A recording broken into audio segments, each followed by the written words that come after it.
pour la cause des droits de l'homme. Cette jeune adolescente a 16 ans. est la plus jeune personnalité qui a reçu ce prix. En effet, ce prix 2013 des Nations Unies est décerné tous les 5 ans. Elle est une distinction honorifique accordée à des individus et à des organisations en reconnaissance de réalisations exceptionnelles en matière de droits de l'homme. La jeune Malala l'a reçue en raison de son combat pour l'éducation des filles au Pakistan, combat qu'elle a payé de sa propre personne. En effet, le 9 octobre 2012, en sortant de l'école et en montant dans le bus pour retourner à la maison, des talibans se sont approchés et l'ont visé à bout portant à la tête et à la nuque. Une balle s'est logée dans son épaule, tandis qu'une autre a percé son crâne. Pendant une dizaine de jours, Malala Yousafzai, 15 ans alors, était restée entre la vie et la mort. Après intervention chirurgicale et soins spécialisés au Royaume-Uni, elle est sortie de l'hôpital en janvier 2013 et malgré les graves lésions, elle a pu récupérer peu à peu la parole. Depuis, elle a repris le chemin pour défendre la cause de l'éducation contre la volonté de garder les personnes dans l'ignorance. Le 12 juillet 2013, jour de son anniversaire, elle intervient à la tribune de l'ONU devant 4000 jeunes et les plus grandes personnalités de l'organisation, dont le secrétaire Ban Ki-moon, pour affirmer le droit à l'éducation contre toute forme de terrorisme, et spécialement celui des talibans qui ont détruit plus de 150 écoles pour filles, tué des élèves et des étudiantes au nom de l'intégrisme de fer. Dans son discours à l'ONU, Malala, sans rancune et au nom du Dieu très miséricordieux, elle est musulmane, fait appel à chaque personne pour ne pas arrêter le combat de l'éducation. Je lui laisse la parole. New York. C'est la foule des grands jours pour entendre Malala Yousafzai. Malala a surpris de justesse à une attaque des talibans au Pakistan. Mais loin de la faire taire, cet acte horrible l'a rendue encore plus désireuse de militer pour le droit des filles d'aller à l'école. Je vous demande de continuer à plaider, d'accroître la pression, d'agir efficacement et, ensemble, emboîtant le pas de cette courageuse jeune fille, Malala. L'ONU a fait de son 16e anniversaire, le 12 juillet, la journée de Malala, réaffirmant sa volonté de...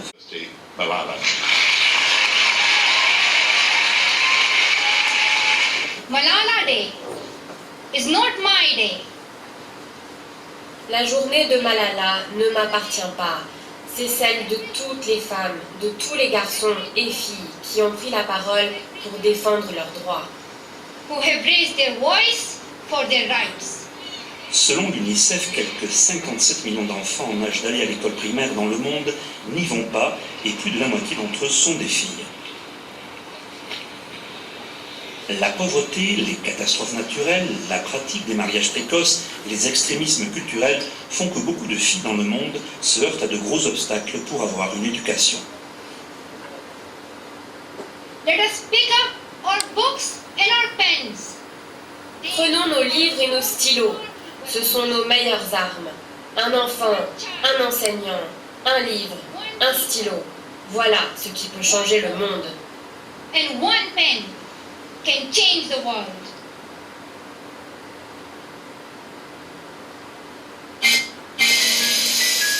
Voilà. Je vais prendre quelques mots de son discours.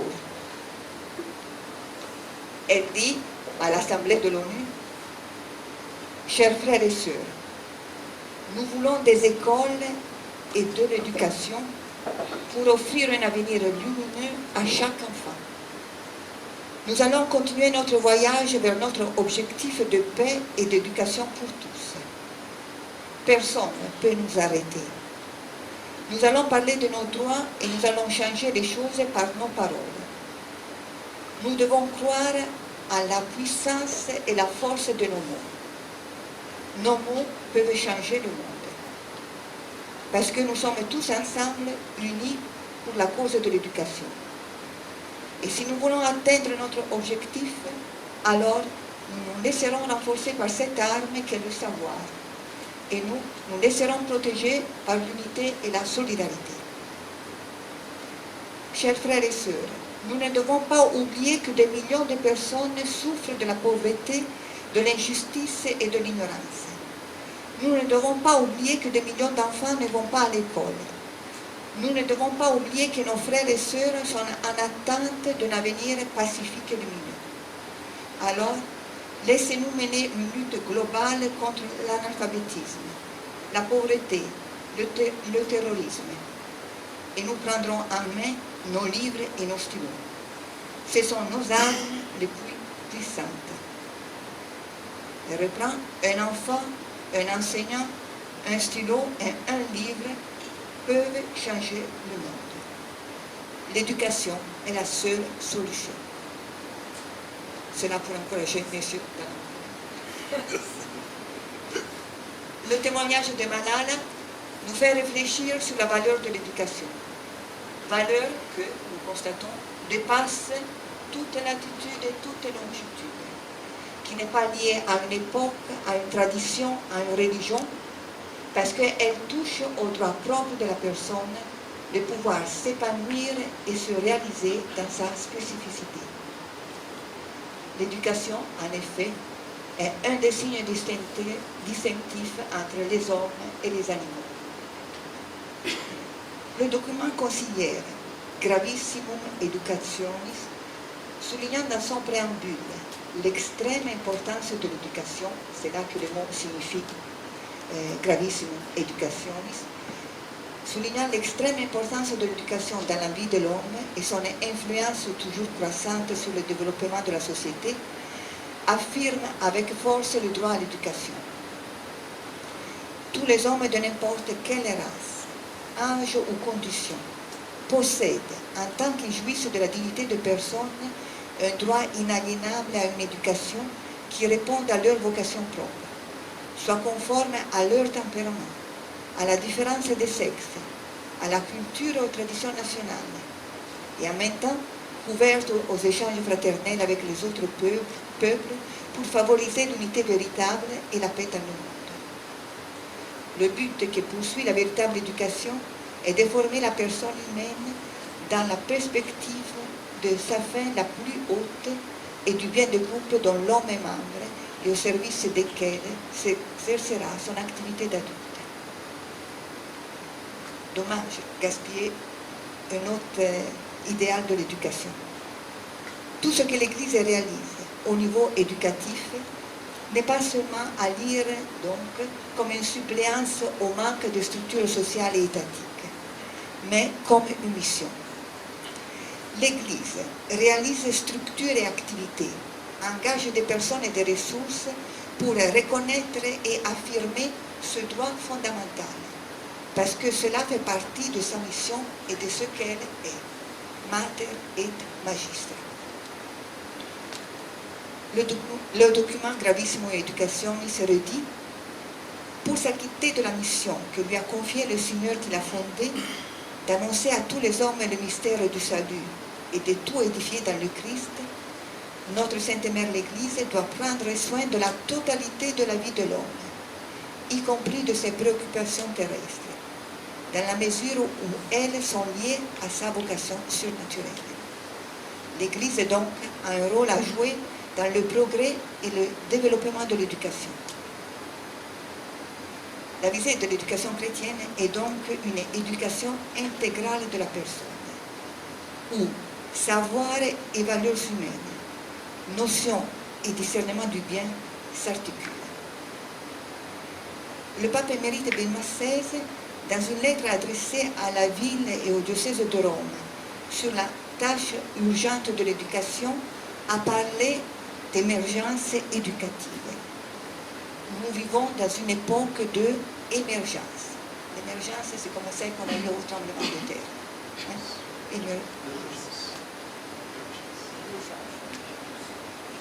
Nous sommes constamment confrontés à des échecs dans la formation de personnes solides, capables de collaborer avec les autres et de donner un sens à sa propre vie. Les nouvelles générations sembleraient justement en perte du sens de la vie et les générations précédentes se retrouvent incapables de transmettre ce qui les a guidés et formés. Voilà le problème éducatif. Le pape émérite exprime ainsi la raison de cet apparent échec.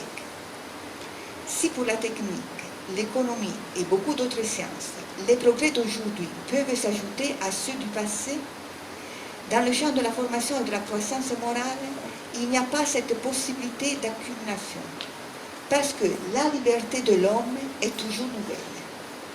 Chaque personne et chaque génération doit prendre de nouveau ses décisions. Cela à cause de la liberté de l'homme. Les valeurs non plus ne peuvent pas être reprises ou héritées des générations précédentes. Ils doivent être assumés personnellement à travers une décision personnelle, parfois soufferte. Comment faire alors pour répondre à cette urgence qui est aussi un défi? Il est nécessaire de détecter les exigences d'une authentique éducation. La première est l'expérience de la proximité et de la confiance avec les jeunes qui sont éduqués. L'Église utilise ce terme, c'est l'expérience de l'amour que l'enfant devrait expérimenter en premier en famille avec ses parents. Tout vrai éducateur sait qu'il va donner non pas seulement quelque chose de ses connaissances et de ses compétences, mais quelque chose de lui-même. Il doit s'investir personnellement et donner quelque chose de lui-même. Dans ce don, l'élève pourra découvrir et apprendre comment aimer et devenir capable d'un amour authentique. Le désir de connaître et de savoir inscrit en chaque enfant, en chaque jeune, et qui s'exprime à travers les infinies questions posées, mérite aussi une réponse qui ne peut pas se limiter seulement à la transmission des notions et des informations, mais qui demande de prendre en compte la demande du sens ultime de la vie, à laquelle appartient aussi l'expérience de la souffrance. Il n'y a pas de vie sans souffrance, d'ailleurs, elle ne peut pas être évitée. Il importe alors que l'éducateur sache souffrir ensemble avec ses jeunes. Dit le pape Benoît XVI, la capacité de son amour, de l'amour de l'éducateur, correspond à la capacité de souffrir et de souffrir ensemble. Le point le plus délicat de l'éducation reste celui de trouver le juste équilibre entre liberté et discipline. L'éducation est la rencontre entre deux libertés, la liberté de l'éducateur, la liberté de l'éduqué. Et l'éducation bien réussie est la formation à l'utilisation droite de la liberté. Il ne faudrait jamais accepter les erreurs, ou feindre de ne pas les voir, ou pire encore de les partager. Il est fondamental d'aider l'éduqué qui grandit à corriger les idées et les choix erronés. Ainsi, la liberté se conjugue avec responsabilité. Responsabilité de l'éducateur.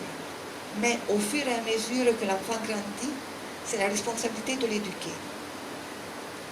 Responsabilité, nous le savons, signifie répondre. Savoir répondre à soi-même et aux autres. Il faut que le jeune apprenne à répondre à lui-même, à ses frères, et à répondre à Dieu qu'il a aimé en premier. Il est nécessaire donc d'éduquer dans la vérité et à la vérité. De nos jours, dire le vrai est devenu suspect. Vouloir vivre dans la vérité semble suranné. Et la promouvoir semble être un effort vain. Pourtant, l'avenir de l'humanité se trouve également dans la relation des enfants et des jeunes avec la vérité. la vérité sur l'homme, la vérité sur la création, la vérité sur les institutions.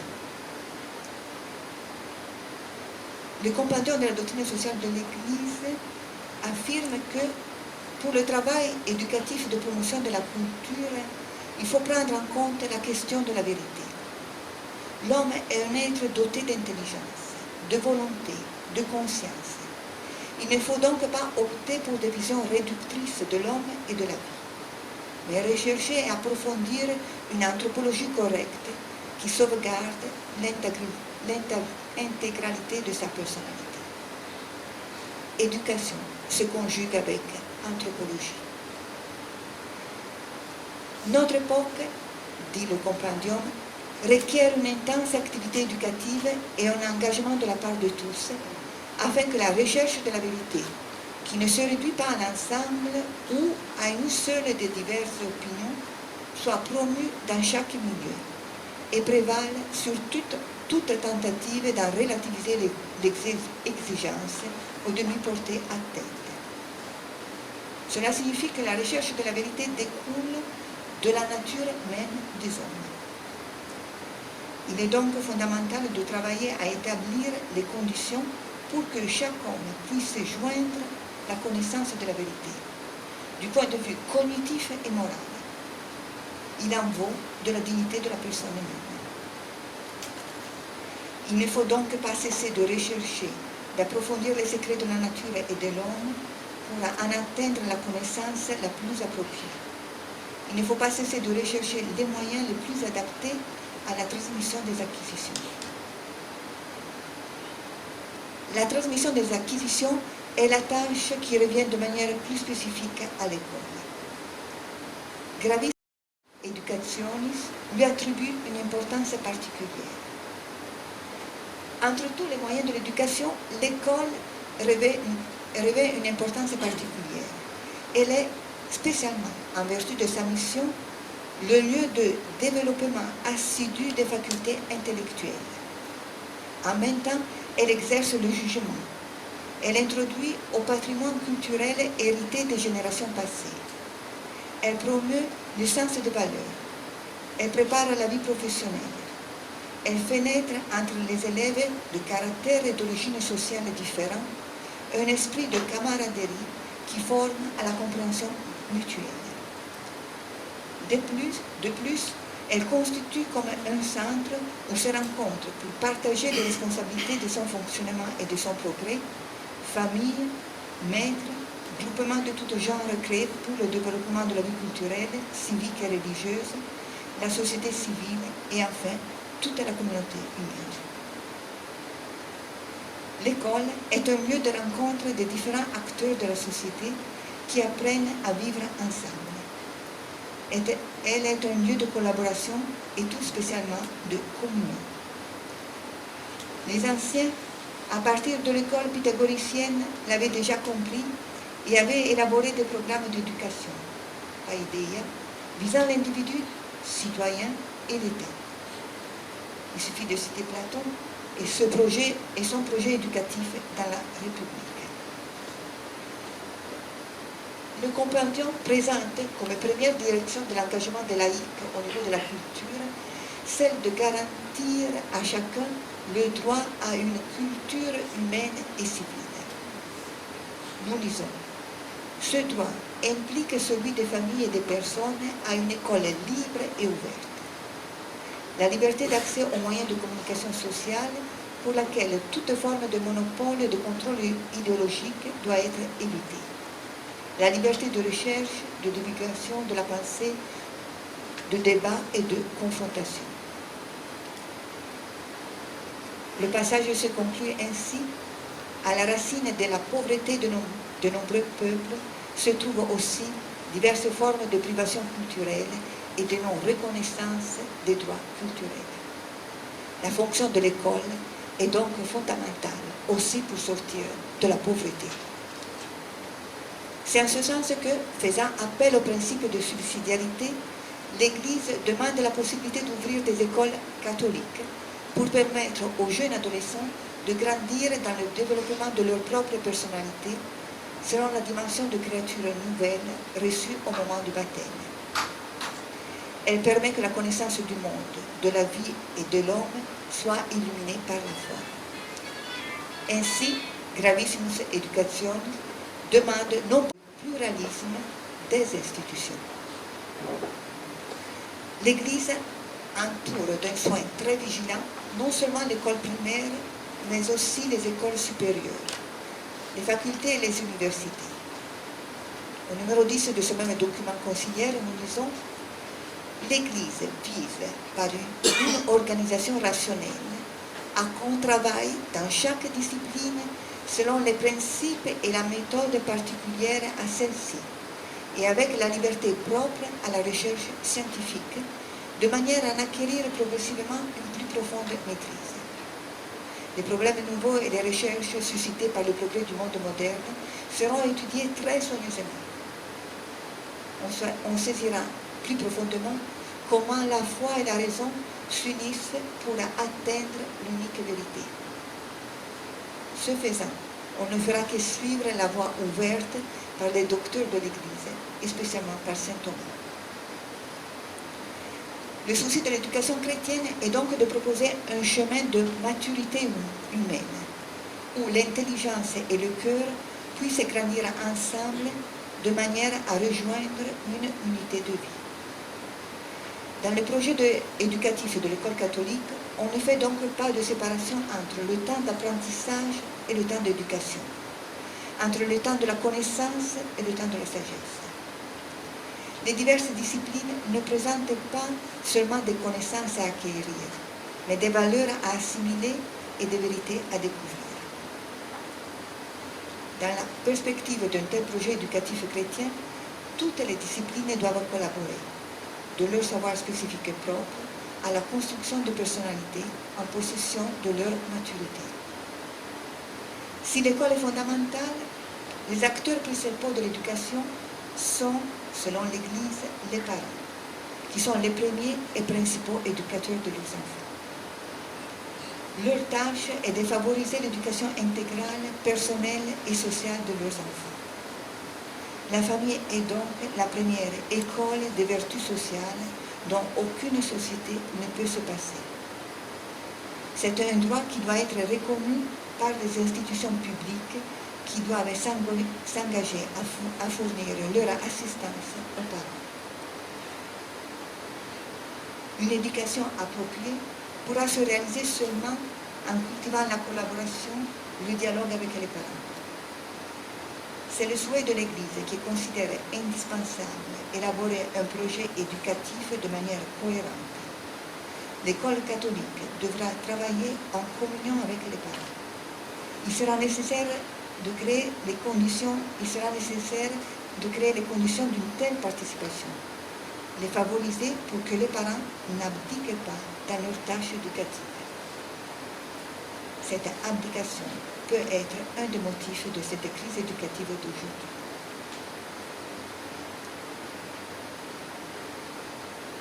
Un acteur de l'éducation sont enfin aussi les éducateurs.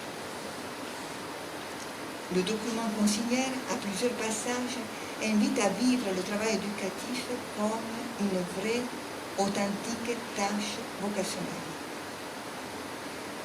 Le document se conclut sur ces deux exhortations. Le Concile encourage à persévérer généreusement dans la tâche entreprise et à s'efforcer d'exceller par le souci d'inspirer aux élèves l'esprit du Christ, par leurs valeurs pédagogiques et par l'étude des sciences, de sorte que les éducateurs aident non seulement l'Église à se renouveler de l'intérieur, mais qu'ils accroissent et servent sa présence bienfaisante au monde d'aujourd'hui, plus spécialement dans le domaine de la culture. C'est une invitation pour les éducateurs à être le don complet de l'amour de Dieu pour tous les hommes.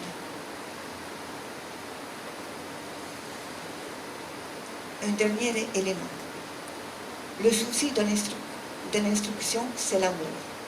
Nous lisons dans le livre de la sagesse.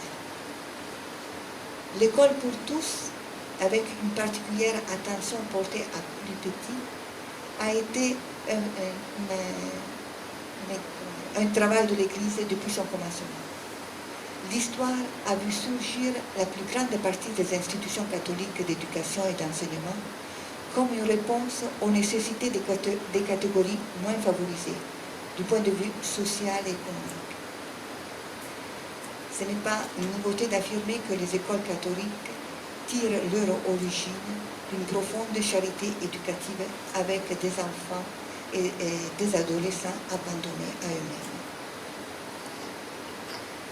Les enfants pauvres qui au XVe siècle étaient instruits par les Ursulines, les enfants que Calensano voyait courir dans les rues de Rome, que De La Salle rencontrait dans les pauvres villages de la France, et que Don Bosco, puisque nous sommes là, accueillait à Turin, on peut les retrouver aujourd'hui dans les nouveaux pauvres, les nouveaux jeunes qui ont perdu le sens de la vie. C'est à ces nouveaux pauvres que se tourne, dans un esprit d'amour, l'école catholique. En ce sens, elle-même, née du désir d'offrir à tous, surtout aux plus pauvres et aux marginaux, la possibilité d'une instruction, d'un début de travail et d'une formation humaine et chrétienne, elle doit pouvoir trouver dans le contexte des anciennes et des nouvelles pauvretés cette synthèse originale de passion et d'amour éducatif, expression de l'amour du Christ pour les pauvres, les petits, pour toutes les multitudes à la recherche de la vérité. Je voudrais terminer avec un exemple parmi les dizaines de milliers que l'histoire de l'Église propose et que le travail, la présence avec les Salésiens, le travail avec les Salésiens pourrait nous susciter. C'est l'exemple d'une petite école en Italie, une petite école qui est devenue un symbole de rébellion obéissante selon son fondateur. C'est l'école de Barbiano, fondée par Don Lorenzo Milani. Cet homme était né en 1923. À 20 ans, il rentre au séminaire. À 24 ans, il est envoyé dans un village de la périphérie de Florence. Ici, il rencontre la réalité inconnue pour lui, sortant d'une famille d'haute bourgeoisie, des quartiers pauvres et des personnes d'origine paysanne qui travaillent dans l'industrie textile de la zone de Florence. Il voit que ces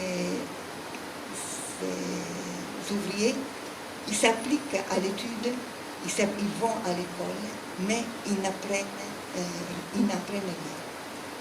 Donc, il décide par amour de sa prêtrise, par amour de son don de prêtre, il décide de fonder des écoles. La première chose, il fonde une école lusoire. Il dit, l'ouvrier, avec son diplôme de fin d'école primaire, se trouve, à son époque, il disait, dans une situation de plus grande infériorité sociale que les manœuvres analphabètes de 1841. Cet analphabétisme, persistant malgré l'école, empêchait les gens du peuple de pouvoir se défendre par la parole. Et les mettait intellectuellement à la merci de qui avait étudié tant soit peu au-delà de l'école primaire. C'est ainsi qu'il décida de travailler sur la parole. C'est ainsi qu'il décida de travailler sur le langage. Il décida d'apprendre aux Italiens à connaître l'italien. Il décida d'apprendre à ces jeunes à parler italien, à lire et à comprendre leur propre langue et à l'expliquer. Nous avons les témoignages d'un élève. Un mot de rien du tout devenait un monde.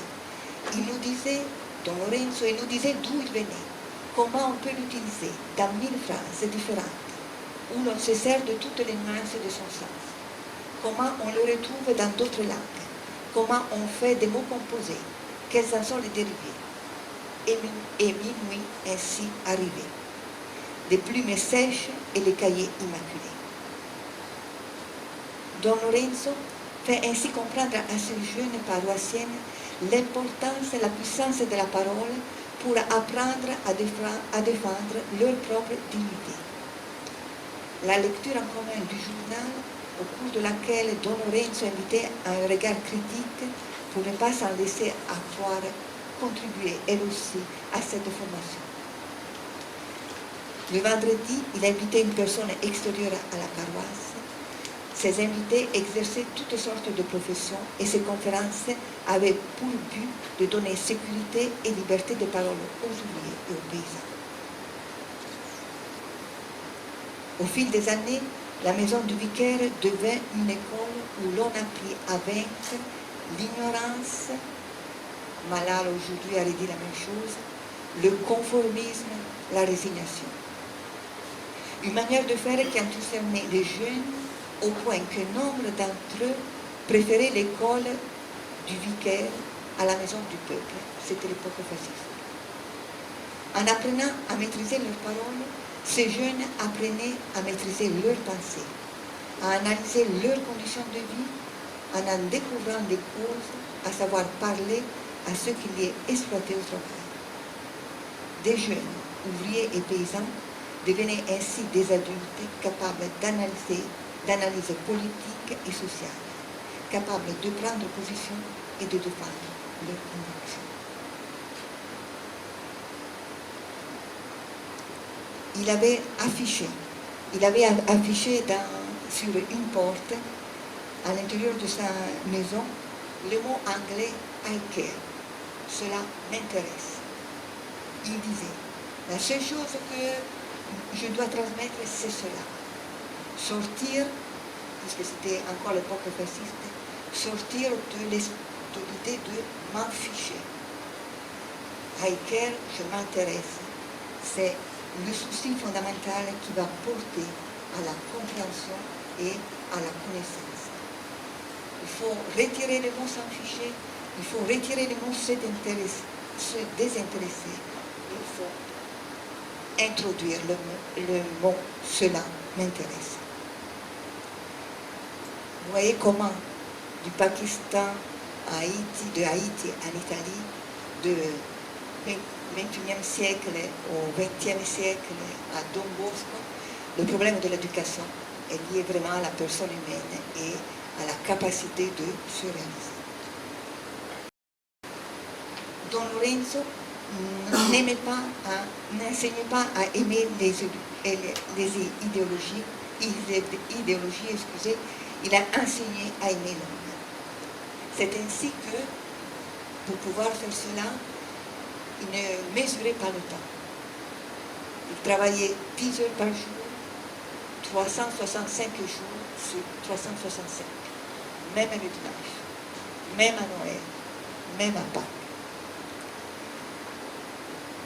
Ces expériences sont ramassées dans plusieurs ouvrages, mais la plus intéressante, c'est l'ouvrage qui porte le titre « Lettre à une maîtresse d'école ». Ce sont ces jeunes qui l'ont écrit. Ils l'ont écrite non pas pour la maîtresse, mais pour les parents. En effet, cet ouvrage, cette lettre à une maîtresse d'école, demandait aux parents de s'engager, de s'investir pour que l'école soit menée de manière à favoriser les enfants travailleurs et les plus démunis. Don Minani mourut quelques semaines avant la sortie de la lettre à une maîtresse d'école. Il avait demandé que son expérience, que cette école de Barbiana ne lui survivait pas. Cette volonté faut respecter. Mais aujourd'hui, son expérience est reprise dans le document conciliaire, reprise dans la vie de la pédagogie italienne. Je vais terminer avec quelques mots du pape émérite. L'éducation à la rectitude du cœur et de la pensée est la tâche fondamentale. Mais avec cette éducation, les jeunes ont aussi besoin, aujourd'hui, plus que jamais, d'être éduqués au sens de l'effort et de la persévérance dans les difficultés. La recherche demande engagement, effort et persévérance. Il faut apprendre aux jeunes que tout acte que pose la personne humaine doit être responsable et cohérent avec son désir d'infini, et que cet acte accompagne sa croissance en vue de la formation à une humanité toujours plus fraternelle et libérée des tentations individualistes et matérialistes. Il faut sortir du rabaissement de la personne humaine. Il faut sortir de l'individualisme et accueillir la dignité, la haute dignité de la personne.